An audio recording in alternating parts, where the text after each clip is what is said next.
உலகின் மிகவும் திறமையான மருத்துவர் சார்ல்ஸ் ஜார்ஜ் மெக்டொனால்ட் அவர்களுடைய வாழ்க்கை வரலாறு தான் நம்ம இந்த வீடியோவில் பார்க்க போகிறோம். 1892 மார்ச் 25 அன்னைக்கு ஆஸ்திரேலியாவுடைய நியூ சவுத் வேல்ஸில் இருக்கிற நியூ கேசலில் வில்லியம் மெக்டொனால்டுக்கும் மேரி ஸ்லாட்டரி மெக்டொனால்டுக்கும் 7ஆம் குழந்தையாக பிறக்கிறார். Sir Charles George McDonald. இவர் கூட பிறந்தவங்க 9 பேர் இருந்திருக்கிறாங்க. இவருடைய அப்பா ஒரு ஹோட்டல் ப்ரிப்பரேட்டராக, அதாவது ஹோட்டல் உரிமையாளராக இருந்திருக்கிறாங்க. இதனால் இவருடைய குடும்பம் நல்ல நிலையில் வாழ்ந்து வந்திருக்கிறாங்க.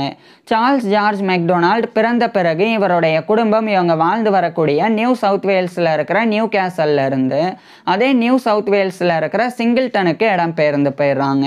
அங்கு தான் சார்ல்ஸ் ஜார்ஜ் மெக்டொனால்டு வளர ஆரம்பிச்சிருந்தாங்க.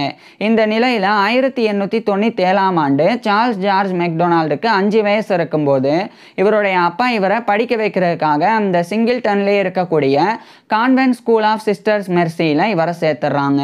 அது பிற்காலத்தில் சிங்கிள்டன் சுப்பீரியர் பப்ளிக் ஸ்கூல் அப்படின்னு அழைக்கப்பட்டது. அது ஒரு பிரைமரி ஸ்கூல். ஸோ அங்கு சேர்ந்து சார்ல்ஸ் ஜார்ஜ் மெக்டொனால்டு இவருடைய ஆரம்ப கல்வியை படிக்க ஆரம்பிச்சிருந்தாங்க. ஆரம்பம் முதலே பள்ளி பாடங்களை ரொம்ப நல்லா படிக்கக்கூடிய ஒரு பிரில்லியண்டான ஸ்டூடெண்டாக சார்ல்ஸ் ஜார்ஜ் மெக்டொனால்டு திகழ்ந்து வந்தாங்க.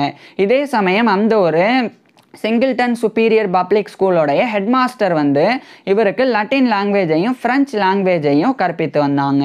இதுக்கப்புறமா 1902ஆம் ஆண்டு இவருடைய 10 வயதில் சார்ல்ஸ் ஜார்ஜ் மெக்டொனால்டு இவருடைய ஆரம்ப கல்வியை முடிச்சிடுறாங்க. இதுக்கப்புறமா இவருடைய குடும்பம் இவங்க வாழ்ந்து வரக்கூடிய நியூ சவுத் வேல்ஸில் இருக்கிற சிங்கிள்டன்ல இருந்து அதே நியூ சவுத் வேல்ஸில் இருக்கிற சிட்னிக்கு இடம்பெயர்ந்து போயிடுறாங்க. அங்கே போனதுக்கப்புறமா அந்த சிட்னியில் இருக்கக்கூடிய சிட்னி பாய்ஸ் ஹை ஸ்கூல், அங்கே இவருடைய அப்பா இவரை மேற்கொண்டு படிக்க வைக்கிறதுக்காக 1902ஆம் ஆண்டு சேர்த்துறாங்க. ஸோ அங்கு சேர்ந்து 1902ஆம் ஆண்டிலிருந்து இவருடைய 10 வயதிலிருந்து சார்ல்ஸ் ஜார்ஜ் மெக்டொனால்டு இவருடைய ஹையர் எஜுகேஷன் உயர்கல்வியை அந்த சிட்னி பாய்ஸ் ஹை ஸ்கூலில் படிக்க ஆரம்பிச்சிருந்தாங்க. இந்த சமயம் இவர் கிரீக் லாங்குவேஜையும் கற்றுக்கிட்டு வந்தாங்க. இதுக்கப்புறமா சார்ல்ஸ் ஜார்ஜ் மெக்டொனால்டு தொடர்ந்து பள்ளி பாடங்களை ரொம்ப நல்லா படித்து வந்தாங்க. ஏன்னா சார்ல்ஸ் ஜார்ஜ் மெக்டொனால்டோடைய அப்பா அம்மா 2 பேருக்குமே கல்வியினுடைய முக்கியத்துவமானது தெரிஞ்சிருந்தது.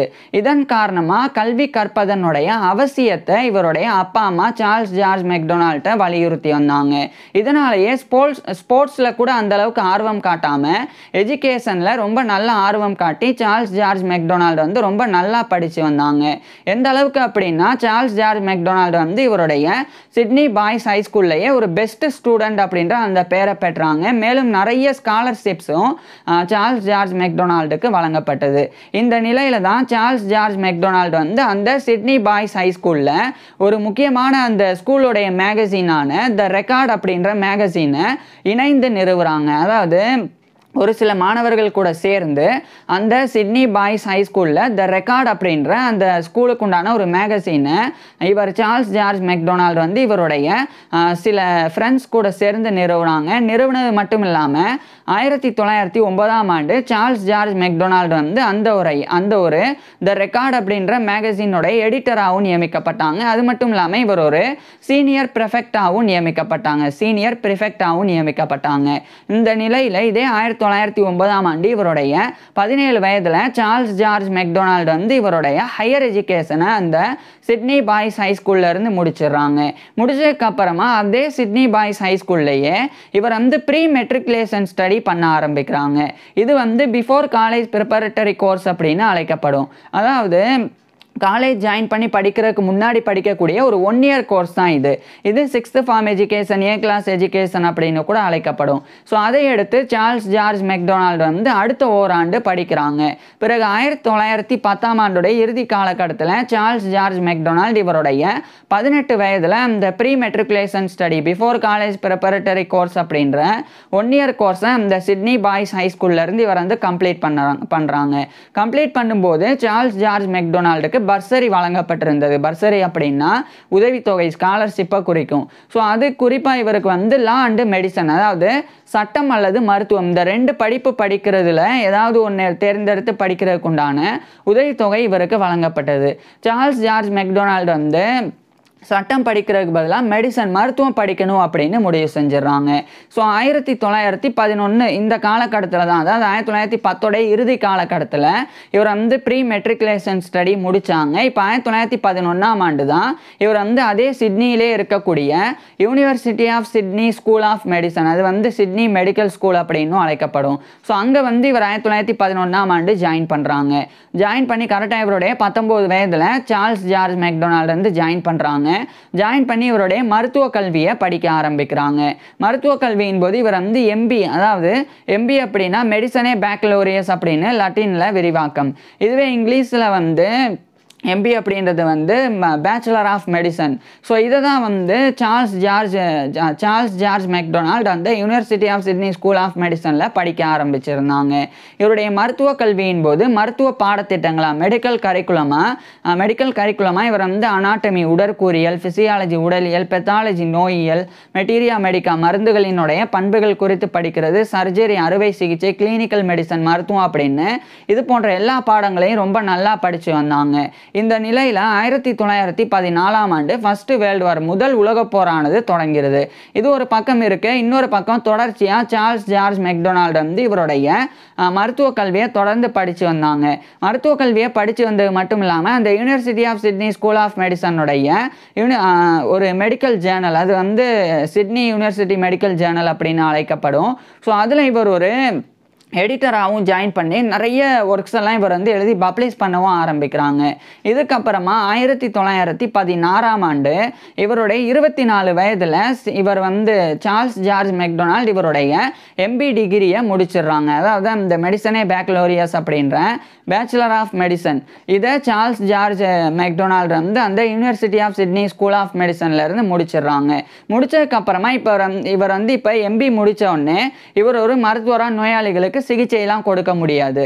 அதுக்கு முன்னாடி சார்ல்ஸ் ஜார்ஜ் மெக்டொனால்டு வந்து ஒரு மருத்துவமனையில் சேர்ந்து அங்கே இருக்கக்கூடிய மருத்துவர்கள் நோயாளிகளுக்கு சிகிச்சை கொடுக்கறத பார்த்து பயிற்சி பெறணும். அதுக்கப்புறமா அந்த தேர்ந்த மருத்துவர்களினுடைய மேற்பார்வையின் கீழே நோயாளிகளுக்கு சார்ல்ஸ் ஜார்ஜ் மெக்டொனால்டு சிகிச்சை கொடுக்கணும். இதெல்லாம் சரியாக செஞ்சாதான் சார்ல்ஸ் ஜார்ஜ் மெக்டொனால்டு வந்து ஒரு மருத்துவராக தகுதி பெற முடியும்.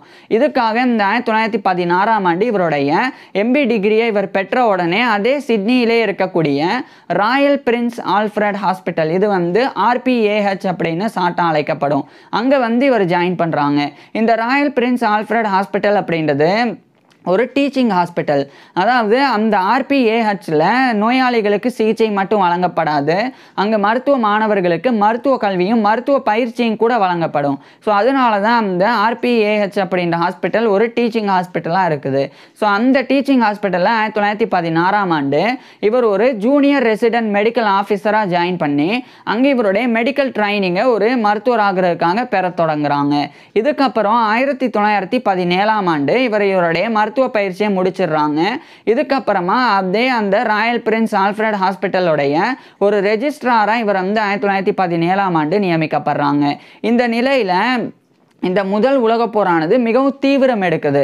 அப்போ நிறைய மருத்துவர்கள் போரில் வந்து தேவைப்பட்டாங்க. ஏன்னா காயமடையக்கூடிய இராணுவ வீரர்கள், அதே மாதிரி இராணுவ வீரர்களுக்கு ஏதாவது நோய் ஏற்பட்டதுன்னா ஸோ அவங்களுக்கு வந்து மருத்துவ சேவை வழங்குறதுக்கு மருத்துவர்கள், அறுவை சிகிச்சை நிபுணர்கள்லாம் தேவை.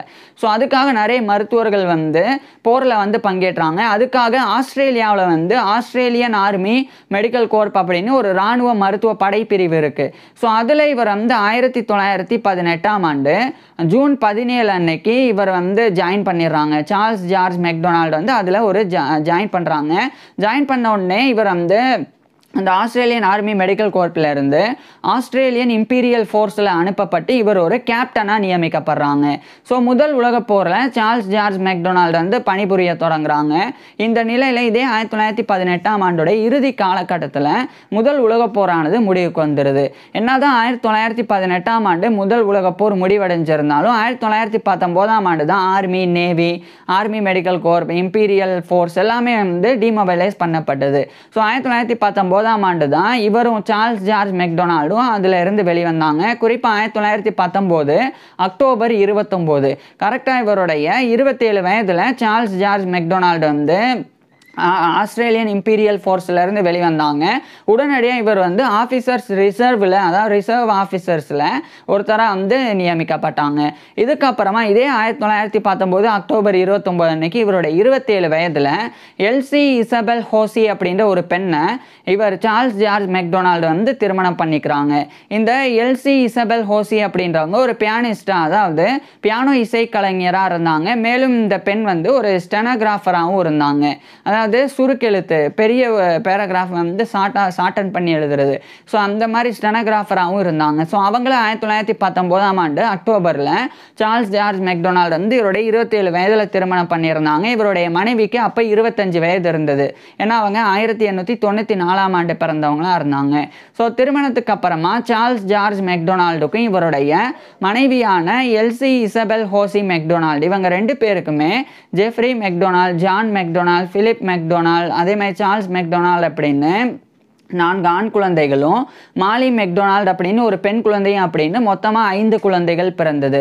இது சார்ல்ஸ் ஜார்ஜ் மெக்டொனால்டுடைய பர்சனல் லைஃப், தனிப்பட்ட வாழ்க்கையாக இருந்தது.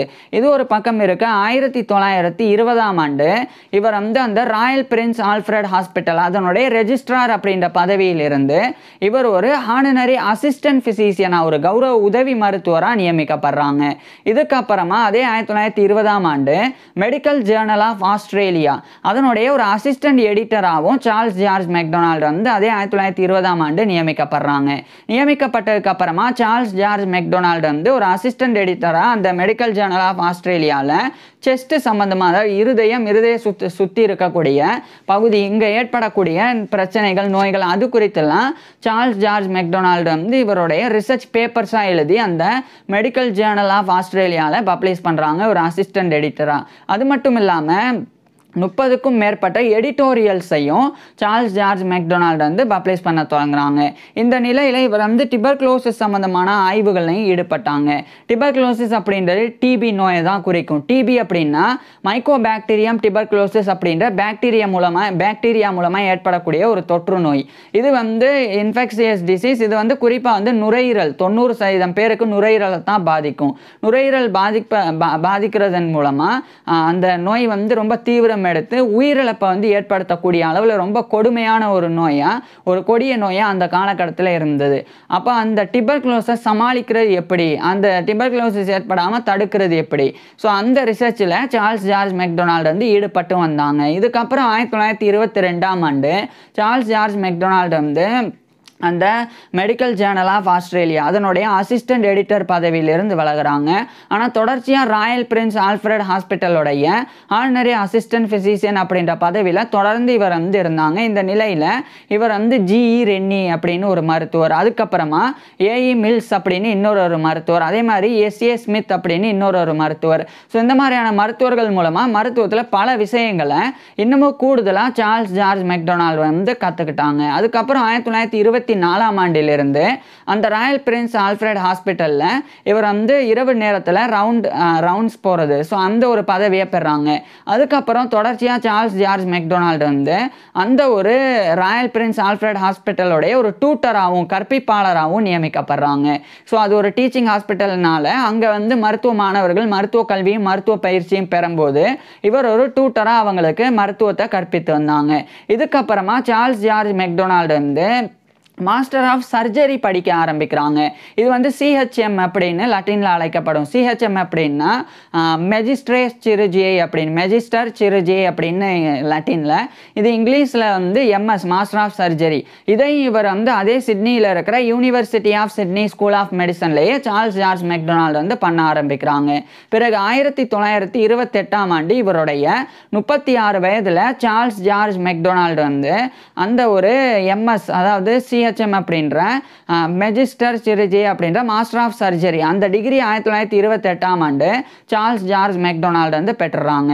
இதுக்கப்புறமா தொடர்ச்சியாக சார்ல்ஸ் ஜார்ஜ் மெக்டொனால்டு வந்து இன்னும் பல வேலைகளில் ஈடுபட்டாங்க. இதில் குறிப்பாக 1930 இவர் வந்து association of physicians of Australasian, so அதனுடைய ஒரு மெம்பராக 1930 சார்ல்ஸ் ஜார்ஜ் மெக்டொனால்டு வந்து நியமிக்கப்பட்டாங்க.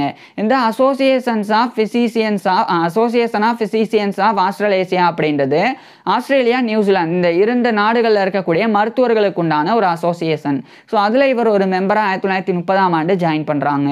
இதுக்கப்புறமா இவர் வந்து மிலிட்ரி ஆன்டி டிபர்குலோசிஸ் டிஸ்பென்சரி, இது வந்து ஒரு மருந்தகம், குறிப்பாக டிபர்குலோசிஸை அந்த டிபி அப்படின்ற நோய் எதிர்க்கிறதுக்கு உண்டான ஒரு இராணுவ மருத்துவமனை.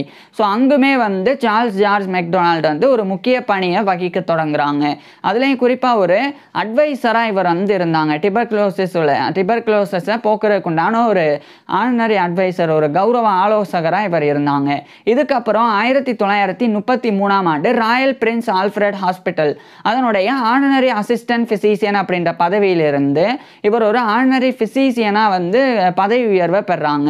ஸோ ஒரு கௌரவ உதவி மருத்துவராக இருந்து ஒரு கௌரவ மருத்துவர் அப்படின்ற அந்த ஒரு பதவியை 1933ஆம் ஆண்டு சார்ல்ஸ் ஜார்ஜ் மெக்டொனால்டு வந்து பெற்றுறாங்க. இதுக்கப்புறமா இவர் வந்து ஆஸ்திரேலியா, யுனைடெட் கிங்டம் அது தரப்பில் சார்ந்த அந்த ஒரு முக்கியமான குயின் விக்டோரியா ஹோம்ஸ் ஃபார் கன்சம்ப்டிவ்ஸ் அதனுடைய ஒரு அட்வைசராகவும் இவர் வந்து ஜாயின் பண்ணாங்க. இந்த குயின் விக்டோரியா ஹோம்ஸ் ஃபார் கன்சம்ப்டிவ்ஸ் அப்படின்னா இது வந்து டிபர்குலோசிஸ், அதாவது இந்த டிபி நோய், அதை வந்து அதனால் பாதிக்கப்பட்டவங்களுக்கு சிகிச்சை கொடுக்கறதுக்காக உருவாக்கப்பட்டிருந்த ஒரு மருத்துவமனை குறிக்கிறது தான் இந்த குயின் விக்டோரியா ஹோம் அப்படின்றது. So Queen Victoria home for consumptives அப்படின்னாலும் கன்சம்ப்ஷன் அப்படின்னாலும் இது வந்து டிபர்குலோசிஸ் டிபி நோயை தான் குறிக்கும். ஸோ அதில் இவர் வந்து ஒரு ஆனரி அட்வைசராக இவர் வந்து இருந்தாங்க. இதுக்கப்புறமா அதனுடைய சேர்மனாகவும் இருந்தாங்க. இந்த நிலையில தான் 1938ஆம் ஆண்டு இந்த அசோசியேஷன் ஆஃப் பிசிசியன்ஸ் ஆஃப் ஆஸ்திரலேசியா அவங்க தரப்பிலிருந்து ஒரு பெரிய ராயல் ஆஸ்திரலேசியன் காலேஜ் ஆஃப் பிசிசியன்ஸ் அப்படின்னு ஒரு ராயல் காலேஜ் ஆனது ஆஸ்திரேலியா மற்றும் நியூசிலாந்தில் இருக்கிற மருத்துவர்களுக்காக நிறுவப்பட்டது. அது நிறுவப்படுறதுல நிறைய பேர் வந்து கோஃபவுண்டர்ஸாக இருந்து அதை நிறுவனாங்க. அதில் ஒன் ஆஃப் த ஃபவுண்டர்ஸாக, அதாவது ஒரு இணை நிறுவனராக ஒரு கோஃபவுண்டராக 1938ஆம் ஆண்டு சார்ல்ஸ் ஜார்ஜ் மெக்டொனால்டு இருந்தாங்க. இதுக்கப்புறம் அந்த ராயல் ஆஸ்திரேலியன் காலேஜ் ஆஃப் பிசிசியன்ஸோடைய ஃபெல்லோவாகவும் இவர் தேர்ந்தெடுக்கப்பட்டாங்க. ஸோ இவர் ஒரு ஃபவுண்டேஷன் ஃபெல்லோ ஆகுறாங்க. So fellow of the royal Australian college of physicians FRACP அப்படின்ற இந்த ஒரு பட்டத்தை கௌரவத்தை 1938ஆம் ஆண்டு சார்ல்ஸ் ஜார்ஜ் மெக்டொனால்டு பெறாங்க. அதுக்கப்புறம் அதே 1938ஆம் ஆண்டு அதே அந்த ராயல் ஆஸ்திரேலியன் காலேஜ் ஆஃப் பிசிசியன்ஸோடைய ஒரு கவுன்சிலராக இவர் வந்து நியமிக்கப்பட்டார். ஸோ ஒரு கவுன்சிலில் ஒரு மெம்பராக நியமிக்கப்படுறாங்க. இதுக்கப்புறமா இவர் படித்த university of Sydney school of medicine அங்கே இவர் ஒரு லெக்சரர் இன் கிளினிக்கல் மெடிசனாக 1938ஆம் ஆண்டு நியமிக்கப்படுறாங்க. அதாவது மருத்துவத்தில் ஒரு விரிவுரையாளராக லெக்சரராக இவர் வந்து நியமிக்கப்படுறாங்க. இதுக்கப்புறமா 1939ஆம் ஆண்டு 2ஆம் உலகப் போரும் தொடங்கிறது. 2ஆம் உலகப் போர் தொடங்கிய பிறகு 1940 ஜூலை 1 அன்னைக்கு சார்ல்ஸ் ஜார்ஜ் மெக்டொனால்டு வந்து மறுபடியும் அந்த ஆஸ்திரேலியன் ஆர்மி மெடிக்கல் கோர்ப்பில் ஜாயின் பண்ணி ஆஸ்திரேலியன் இம்பீரியல் ஃபோர்ஸில் ஒர்க் பண்ண ஆரம்பிக்கிறாங்க.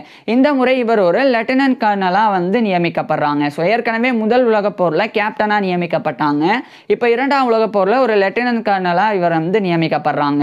அது மட்டும் இல்லாமல் இவர் வந்து 2/6 ஆஸ்திரேலியன் ஜெனரல் ஹாஸ்பிட்டலில் ஒரு மருத்துவராக லெப்டினன்ட் கர்னலாக நியமிக்கப்பட்டு 1941 காலகட்டத்தில் சார்ல்ஸ் ஜார்ஜ் மெக்டொனால்டு வந்து கிரீஸுக்கு அனுப்பப்பட்டாங்க.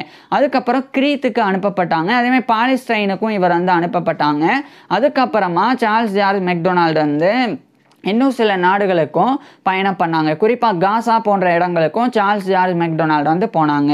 இறுதியாக இந்த போரில் இவர் பங்கேற்று இருக்கும்போதே 1942ஆம் ஆண்டு யூனிவர்சிட்டி ஆஃப் சிட்னியோடைய மெம்பர் ஆஃப் செனட்டாக இவர் வந்து தேர்ந்தெடுக்கப்படவும் செஞ்சாங்க.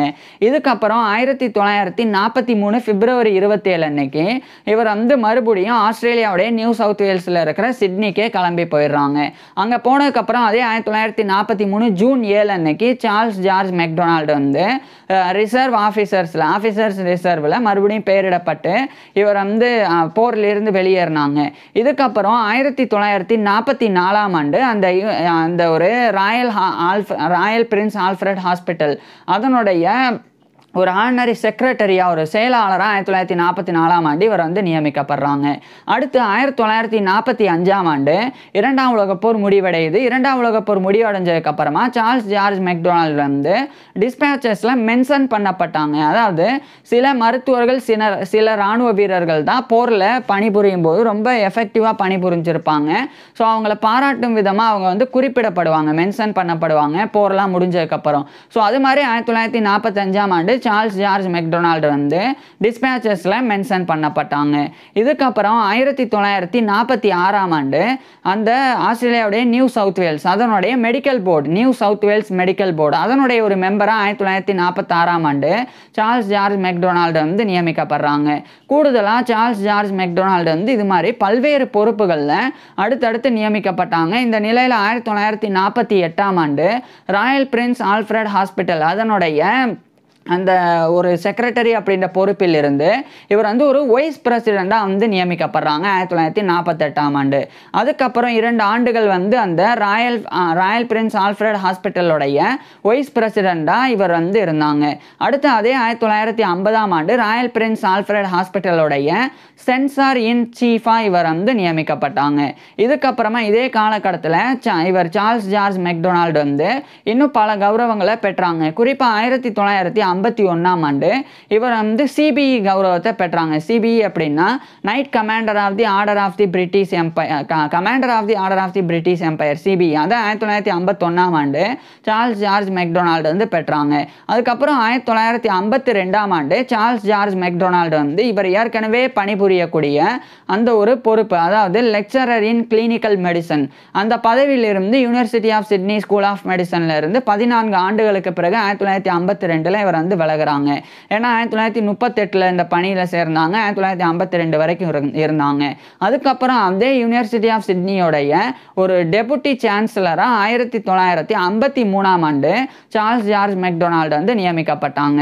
அதுக்கு அடுத்த ஆண்டு 1954ஆம் ஆண்டு ராயல் பிரின்ஸ் ஆல்ஃபிரட் ஹாஸ்பிட்டல் அதனுடைய அந்த சென்சார் இன் சீஃப் அப்படின்ற பதவியிலிருந்து விலகுறாங்க. இதுக்கு முன்னாடியே அதே 1953ஆம் ஆண்டு Australian annals of medicine publication அப்படின்னு ஒரு ஜேர்னல் அதனுடைய ஒரு எடிட்டர் இன் சீஃபாக 1953ஆம் ஆண்டு சார்ல்ஸ் ஜார்ஜ் மெக்டொனால்ட் நியமிக்கப்படுறாங்க. அதுக்கு அடுத்த ஆண்டு 1954 தான் அந்த ஒரு ராயல் பிரின்ஸ் ஆல்ஃபிரட் ஹாஸ்பிட்டலுடைய சென்சார் இன் சீஃப்லேருந்து விலகினாங்க. விலகின உடனடியாக அதே 1954ஆம் ஆண்டு அந்த ராயல் பிரின்ஸ் ஆல்ஃபிரட் ஹாஸ்பிட்டலுடைய ஒரு பிரசிடெண்டாகவே இவர் வந்து நியமிக்கப்பட்டாங்க. இதுக்கப்புறமா சார்ல்ஸ் ஜார்ஜ் மெக்டொனால்ட் வந்து அடுத்த 2 ஆண்டுகள் ராயல் பிரின்ஸ் ஆல்ஃபிரட் ஹாஸ்பிட்டலுடைய பிரசிடெண்டாக இருந்தாங்க. அதாவது 1956 வரைக்கும் ராயல் பிரின்ஸ் ஆல்ஃபிரட் ஹாஸ்பிட்டலுடைய ஒரு பிரசிடெண்டாக இவர் சார்ல்ஸ் ஜார்ஜ் மெக்டொனால்ட் இருந்தாங்க. இதுக்கு முன்னாடி இவர் டெபுட்டி சான்சலராக யூனிவர்சிட்டி ஆஃப் சிட்னியில் 1953 to 1954 வரைக்கும் இருந்தாங்க. அதுக்கப்புறம் தான் பிரசிடெண்டாக ராயல் பிரின்ஸ் ஆல்ஃபிரட் ஹாஸ்பிட்டலில் 1954 to 1956 வரைக்கும் இருந்தாங்க. பிறகு இதே 1956ஆம் ஆண்டு இவர் வந்து knight commander of the order of the British Empire அப்படின்ற அந்த ஒரு கௌரவத்தை வந்து பெற்றாங்க. ஸோ கேபிஇ அந்த கௌரவத்தை இவர் வந்து 1956 பெற்றாங்க. மேலும் இங்கிலாந்துடைய லண்டனில் இருக்கிற royal college of physicians of London எப்படி இந்த royal Australian college of physicians அப்படின்றது அங்கே இருக்குதோ, அதாவது அந்த ஒரு ஆஸ்திரேலியா நியூசிலாந்து அடிப்படையாக கொண்டு இருக்குதோ, அதே மாதிரி இந்த royal college of physicians of London அப்படின்றது இங்கிலாந்துடைய லண்டன் அடிப்படையாக கொண்டு இருக்கக்கூடிய மருத்துவர்களுக்கு உண்டான ராயல் காலேஜ். ஸோ அதனுடைய ஒரு ஃபெல்லோவாக 1956ஆம் ஆண்டு சார்ல்ஸ் ஜார்ஜ் மெக்டொனால்ட் வந்து நியமிக்கப்படுறாங்க. So fellow of the royal college of physicians of London FRCP அப்படின்ற இந்த ஒரு பட்டத்தை கௌரவத்தை 1956ஆம் ஆண்டு சார்ல்ஸ் ஜார்ஜ் மெக்டொனால்ட் வந்து பெறாங்க. இதில் ஒரே ஒரு விஷயம் சொல்லணும், அதாவது இந்த ராயல் பிரின்ஸ் ஆல்ஃபிரட் ஹாஸ்பிட்டல் அதனுடைய கவுன்சிலர், அதனுடைய செக்ரட்டரி, அதுக்கப்புறம் அதனுடைய வைஸ் பிரசிடெண்ட், அதனுடைய சென்சார் இன் சீஃப், அதனுடைய பிரசிடெண்ட் அப்படின்லாம் நான் சொன்னேன். அதெல்லாம் வந்து ஒரு திருத்தம். ராயல் பிரின்ஸ் ஆல்ஃபிரட் ஹாஸ்பிட்டல் கிடையாது, royal Australian college of physicians அந்த 1938ஆம் ஆண்டு இவர் இணைஞ்சு நிறுவன அந்த ஒரு மருத்துவர்களுக்கு உண்டான காலேஜ். ஸோ அங்கே தான் 1938 இருந்து இவர் கவுன்சிலராக இருந்து வராங்க. 1944 to 1948 வரைக்கும் ஒரு செக்ரட்டரியாகவும் 1948 to 1950 வரைக்கும் ஒரு வைஸ் பிரசிடென்டாகவும் 1950 1954 வரைக்கும் சென்சார் இன் சீஃபாகவும் அடுத்து 1954 to இப்போ 1956 வரைக்கும் அந்த royal Australian college of physicians உடைய பிரசிடென்டாகவும் இவர் வந்து இருந்தாங்க. இதுக்கப்புறம் 1957 ஆண்டு இப்போதான் அந்த ராயல் பிரின்ஸ் ஆல்ஃபிரட் ஹாஸ்பிட்டல் அதனுடைய ஒரு ஆர்டினரி பிசிசியன் அப்படின்ற பொறுப்பில் இருந்து இவர் வந்து கன்சல்டிங் பிசிசியன் ஆகுறாங்க. ஸோ ஒரு ஆலோசனை மருத்துவராக இவருடைய 65 வயசுல இவர் ஆயிடுறாங்க. என்ன 65 வயசு ஆயிடுச்சுனால இவர் வந்து இப்போ ப்ராக்டிஸில் ஈடுபடாமல் ஒரு கன்சல்டன்ட் ஃபிசிஷியனாக ஒரு ஆலோசனை மருத்துவராக 1957 பணிபுரிய ஆரம்பிக்கிறாங்க. இதுக்கப்புறம் 1959 ஆண்டு ஆஸ்திரேலியன் ரூமட்டிசம் கவுன்சில் அதனுடைய ஒரு சேர்மனாக 1959 ஆண்டு சார்ல்ஸ் ஜார்ஜ் மெக்டொனால்ட் நியமிக்கப்படுறாங்க. அடுத்த ஆண்டு 1960 ஆண்டு இவர் வந்து knight commander of the papal order of the saint Gregory the great அப்படின்ற கௌரவத்தை பெறாங்க. இது வந்து சாட்டா KCSG அப்படின்னு அழைக்கப்படும்.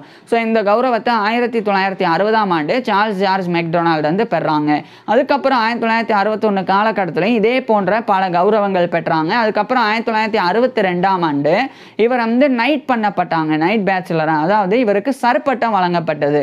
ஸோ 1962 ஆண்டு சார்ல்ஸ் ஜார்ஜ் மெக்டொனால்ட் வந்து சர் சார்ல்ஸ் ஜார்ஜ் மெக்டொனால்ட் அப்படின்னு சர் சார்ல்ஸ் ஜார்ஜ் மெக்டொனால்ட் அப்படின்னு கௌரவத்தோட அழைக்கப்பட ஆரம்பிச்சிருந்தாங்க. இதுக்கப்புறம் இதே 1962 ஆண்டு தான் சார்ல்ஸ் ஜார்ஜ் மெக்டொனால்ட் வந்து அந்த royal Australian college of physicians அதனுடைய கவுன்சிலர் அப்படின்ற பதவியிலிருந்து கிட்டத்தட்ட இவர் வந்து 24 ஆண்டுகளுக்கு பிறகு விலகுறாங்க. ஸோ 1938 1962 வரைக்கும் ராயல் ஆஸ்திரேலியன் காலேஜ் ஆஃப் பிசிசியன்ஸோடைய ஒரு கவுன்சிலராக இவர் இருந்து விலகினாங்க. அதுக்கு அடுத்த ஆண்டு 1963 ஆண்டு சார்ல்ஸ் ஜார்ஜ் மெக்டொனால்ட் வந்து ஃபர்ஸ்ட் ஆஸ்திரேலியன் ரூமட்டிசம் காங்கிரஸ் அப்படின்னு ஒரு மீட்டிங், அந்த ஒரு ஆஸ்திரேலியன் ரூமட்டிசம் காங்கிரஸோடைய ஒரு பிரசிடெண்டாக 1963 ஆண்டு சார்ல்ஸ் ஜார்ஜ் மெக்டொனால்ட் நியமிக்கப்பட்டாங்க. அதுக்கப்புறம் 1964 ஆண்டு ஒரு மிகப்பெரிய கௌரவம் இவருக்கு கிடைக்குது. என்னன்னா யூனிவர்சிட்டி ஆஃப் சிட்னி அதனுடைய ஒரு சான்சலராக இவர் 1964 ஆண்டு சார்ல்ஸ் ஜார்ஜ் மெக்டொனால்ட் வந்து நியமிக்கப்படுறாங்க. அதுக்கப்புறம் 1966 ஆண்டு சார்ல்ஸ் ஜார்ஜ் மெக்டொனால்ட் வந்து அந்த ராயல் பிரின்ஸ் ஆல்ஃபிரட் ஹாஸ்பிட்டல் அங்கேருந்து முழுமையாக இவருடைய 74 வயதில் படிப்படியாக ரிட்டையர் ஆகிட்டு யூனிவர்சிட்டி ஆஃப் சிட்னியில் மட்டும் இவர் ஒரு சான்சலராக தொடர்ந்து வந்து பணிபுரிஞ்சாங்க. இந்த காலகட்டத்திலெல்லாம் சார்ல்ஸ் ஜார்ஜ் மெக்டொனால்ட் வந்து பல விஷயங்களில் ஈடுபட்டாங்க, பொதுவான விஷயங்களில். குறிப்பாக வந்து Catholic medical guild of Saint Luke அது வந்து உருவாக்குறதுக்கு சார்ல்ஸ் ஜார்ஜ் மெக்டொனால்ட் வந்து காரணமாக இருந்தாங்க. இதுக்கப்புறமா இவர் வந்து சாண்டா சோஃபியா காலேஜ் கவுன்சில் அதில் ஒரு சேர்மனாக இவர் இருந்தாங்க. இந்த சாண்டா சோஃபியா காலேஜ் கவுன்சில் வந்து யூனிவர்சிட்டி ஆஃப் சிட்னியோடைய தான். ஸோ அதனுடைய ஒரு சேர்மனாக இவர் இருந்தாங்க. இதுக்கப்புறமா சார்ல்ஸ் ஜார்ஜ் மெக்டொனால்ட் வந்து இன்னும் கூடுதலாக இந்த ராயல் சிட்னி கால்ஃப் கிளப் அது வந்து கால்ஃப் ஆடுறதுக்கு உண்டான ஒரு கிளப் அதில் ஒரு மெம்பராக இருந்தாங்க. அதுக்கப்புறம் ஆஸ்திரேலியன் கிளப் அதுலேயும் ஒரு மெம்பராக சார்ல்ஸ் ஜார்ஜ் மெக்டொனால்ட் வந்து இருந்தாங்க. இதுக்கப்புறம் 1969 காலகட்டத்தில் தான் சார்ல்ஸ் ஜார்ஜ் மெக்டொனால்ட் வந்து உடல்நல குறைபாடுனால பாதிக்கப்படுறாங்க. இந்த நிலையில் 1970 ஆண்டு இவருக்கு இன்னொரு பெரிய கௌரவம் வழங்கப்பட்டது. அதுதான் வந்து knight commander of the order of the saint Michael and saint George. இது வந்து ஷார்ட்டா KCMG அப்படின்னு அழைக்கப்படும். இந்த கௌரவம் 1970 ஆண்டு சார்ல்ஸ் ஜார்ஜ் மெக்டொனால்டுக்கு வழங்கப்பட்டது. இதுக்கப்புறமா இதே 1970 ஆண்டு உடல்நல குறைபாடுனால ரொம்ப மோசமாக பாதிக்கப்பட்டு 1970 ஏப்ரல் 23 அன்னைக்கு இவருடைய 78 வயதில் சார்ல்ஸ் ஜார்ஜ் மெக்டொனால்ட் இறந்து போயிடுறாங்க. ஸோ 1970 ஏப்ரல் 23 அன்னைக்கு இவருடைய 78 வயதில் சார்ல்ஸ் ஜார்ஜ் மெக்டொனால்ட் வந்து இறந்து போயிடுறாங்க. இவர் இறந்து போயிட்டாலும் இவருடைய இழப்பு வந்து ஆஸ்திரேலியாவில் மிகப்பெரிய ஒரு இழப்பாக வந்து கருதப்பட்டு இவர் வந்து நினைவில் கொள்ளப்பட்டாங்க. குறிப்பாக வந்து மெடிக்கல் ஜேர்னல் ஆஃப் ஆஸ்திரேலியாவில் ஆரம்பித்து யூனிவர்சிட்டி ஆஃப் சிட்னி மெடிக்கல் ஜேர்னலை தொட்டு பல ஜேர்னல்ஸில் ஆஸ்திரேலியாவில் இவருடைய இழப்பு மருத்துவத்துறைக்கே ஏற்பட்ட மிகப்பெரிய ஒரு இழப்பு அப்படின்னு குறிப்பிடப்பட்டு இவருடைய இரங்கல் செய்தி வெளிவந்தது.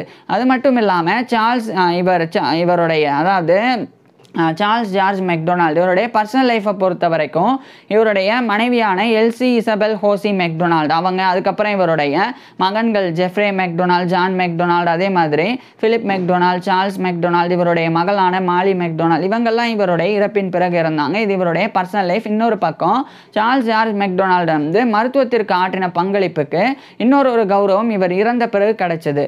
அதாவது சர் வில்லியம் டார்ஜி அப்படின்னு சொல்லி ஒரு ஆர்டிஸ்ட், அவர் வந்து இவருடைய போர்ட்ரேட்டை இவர் கிரியேட் பண்ணியிருந்தாங்க.